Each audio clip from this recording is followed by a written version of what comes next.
Watch out behind you. We're heading into Linville Caverns now.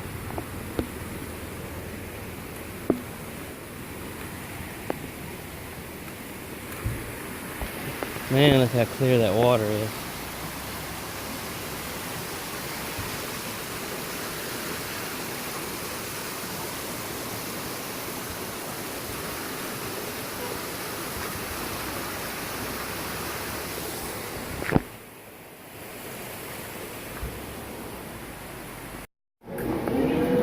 We're going to get in line to tour the caverns now.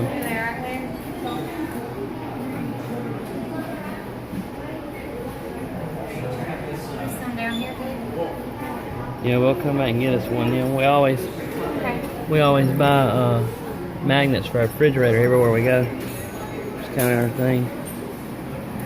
So we'll tour the caverns now.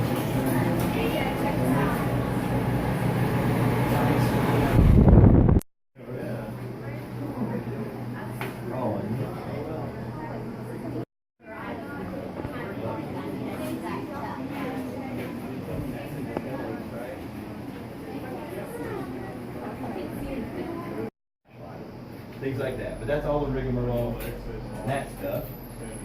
Y'all will lead us in here. Just around the corner is an orange traffic cone. Y'all will stop next to that. I'll be right with you after I shut the door. Just watch your head, watch your step. I'll be right there. They're not in here right now, so they do good for the summer.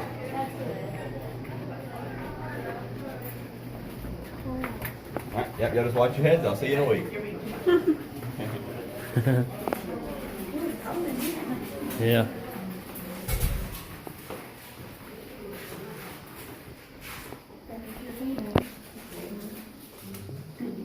Slide past you guys on your right really quick. Thank you very much. Again, I've not been here long enough again to start the robot tour yet, so I don't really have an order of things. Also, if I start sounding like I'm extremely bored or I'm falling asleep, my last job was a night job, and I'm still in that transition back to the normal people hours. So that's my disclaimer. Other than that, the very basics to begin with. You can't help but notice the change in temperature as you get in here. It's 52 degrees in this cave every single day of the year. I worked here years ago. I come to work on a January morning, and the door was frozen shut. It was so cold. It's 2 degrees on the thermometer. But in here, you get around this first corner, and the temperature does not change. 52 degrees. That's really amazing. Now, because of that temperature in the wintertime, that's when our bats come back. We can have 200 or 300 bats spread throughout this cave. They're called eastern pipistrelles, and they're literally about the size of a chicken nugget with a 5-inch wingspan. They are tiny little mosquito eaters. There's none down here today. It's just too chaotically busy. This is kind of a slow morning for a Sunday. Normally there's 9 groups in here, 15 screaming kids, and us like, hey, look over here! It's just crazy. So the bats spend their summers outside where it's peaceful. They'll come back for the winter. If you have been here before or looked at the brochure or read anything, you may think there's fish here, and normally there are. We usually have about 30 trout, big trout, blind from the time they've spent in the mountain here. But an otter broke in about a month ago, and in less than a week he ate every single fish in the day. I was jealous. Oh my gosh. I had named all the fish dinner. I wanted to be that otter, but he wiped us clean. And I can't blame him, I'm just jealous. How did he break in? There's a metal grate at the front door that was more or less held up with hopes. And he knocked that down. Where'd you guys find him? What it is you won't find him, but it's the only thing in here. We open the door, and he'll shoot all the way upstream. And you see how clear this water is. He'll turn it muddy because he'll swim us the creek, and that's the only thing that can do that. And then we'll leave work, he'll come to eat fish, we'll come back to work, he'll go up there. Eventually, when all the fish are gone, he breaks back out. And then we just build the grate up again, hope he doesn't knock it down this time. There's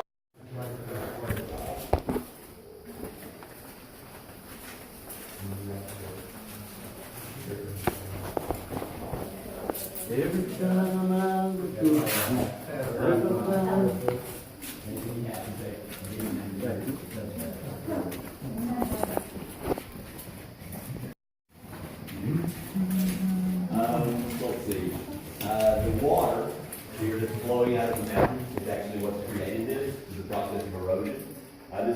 clean water. So let's say from the front door to the back wall of the cave, it's 1,500 feet, and the very, very end or beginning, wherever you look at it, is the spring. That's the final room of the cave. And it comes up and out, and that creates it. We still make our coffee out of this in the morning. It's great stuff. We can't serve it, of course, legally. It's not filtered or treated, but it's natural spring water. But that's left behind different levels. I mean, obviously, upper stories, like you see in front of us here. You'll see lots of these upper levels throughout the tour today. You'll see windows into this little upper corners even throughout the tour. Later on, we'll go through one of these rooms. The water can fluctuate wildly due to rainfall. We flooded the brim once. That's why these big man-made walls are here, places to stop mud and debris. But rainfall will flood us if there's enough of it. It's slow and it takes a lot, but I've seen it flood a few times here. Upper stories, main story follows the creek. We'll follow the most of our tour. And then there's one room lower we call the bottomless pool for dramatic. We'll stand above that a little bit. On the right. This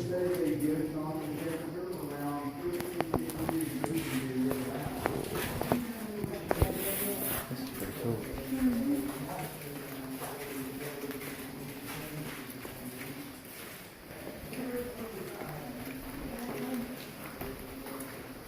Is the water underneath the walkway too? In some places it is, here it's not. If on the walk, on a lot of the passageways, the water completely disappears, it's under us, but for here it's just shoved to the side. So 1940, several tropical storms actually flooded us to the brink. That was the one. Flowstone looks rather like melted candle wax on the walls. Above y'all's heads back here, this formation is also flowstone, even though it looks kind of different. Kind of like an owl or a bat. This looks like a bat, but it's from Walmart. It's supposed to be. We have this to scare people who are really scared of bats, because we're facetious. Just for perspective though, our bats are smaller than its ear. So you can't be afraid of something that small after you see that. And I look kind of like I could live in a cave, but I couldn't imagine staying here. 5 days a week is about enough.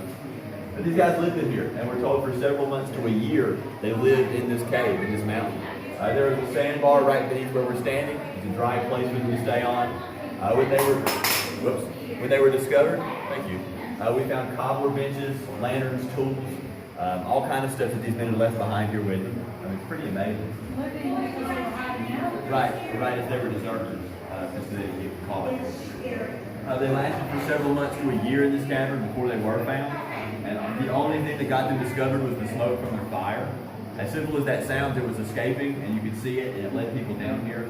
These guys never knew that. And you may think like smoke in a cave, like where, how could they be here? But I thought about this. The tallest room in our cavern is around the corner. So almost you could think about it. I mean, it could be pluming smoke and it not be much of an issue to these guys sitting here. That's really neat, but that's what got them discovered. Chimney. Then later on in the tour, I do get to cut the lights off on you guys and show you how dark it is in here naturally. And at the same time, we have a lantern, and it'll show you like how little these guys would have seen compared to how much we have with our lights. And it's so cool to see that difference. The cave just looks like a whole new world with the lights on. We'll show you. It means the narrowest part of our tour. And this next part is a dead-end passageway. So if you're nervous or uncomfortable or claustrophobic or what have you, you may want to be towards the back of the line. You'll be the last person in and the first person back out. So just consider that if you think that's necessary. Now what's fun.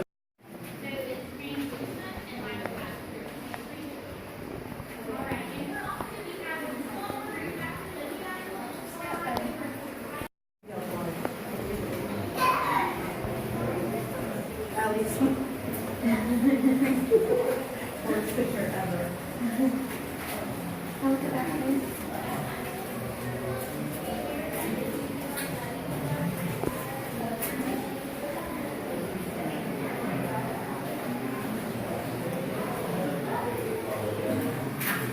This is the part that will be good.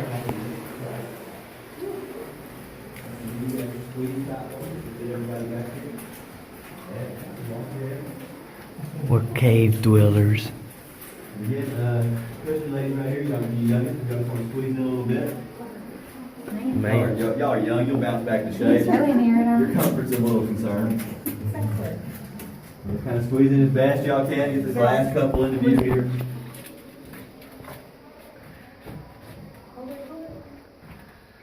Videotape it again. Big girls, got to scoot up just a little bit. Oh, Let's yeah, get keep these last moving. couple. You guys at the front are fine. We've got all the room we need at this point. We just got these last couple to get into view here. We'll be doing great. Now, the reason we bring you back here, there's two reasons. Number one, you get to touch everything, all the walls and formations. You'll actually notice that this hallway is turning black in color in most places. That is the discoloration from the salt that's on our skin. You can see that very clearly. You can even, in fact, see where every tour guide of every tour stands here and the color difference between where you are and where you are. It's crazy. The other reason you're back here is below you, and then you guys will be able to see in between us and down.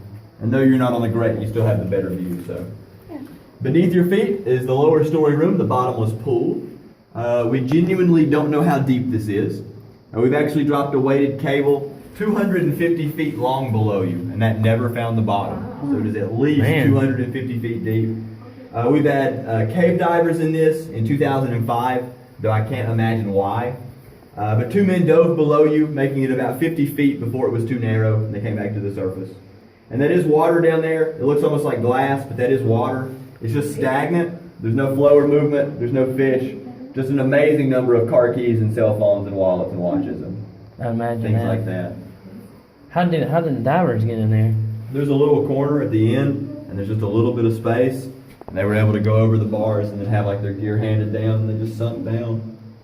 But no, thank you. Yeah. Yeah, that's what I was thinking. I'll go swim at a lake. But that's it. We'll head right back out the same way we came in. This is just a side ADD touch everything trip. What's the temperature of the water? Is it awesome? So the stream water is 50-ish. That water is probably the same, and then colder as you go down. Okay. I don't know how cold it gets the further down you go.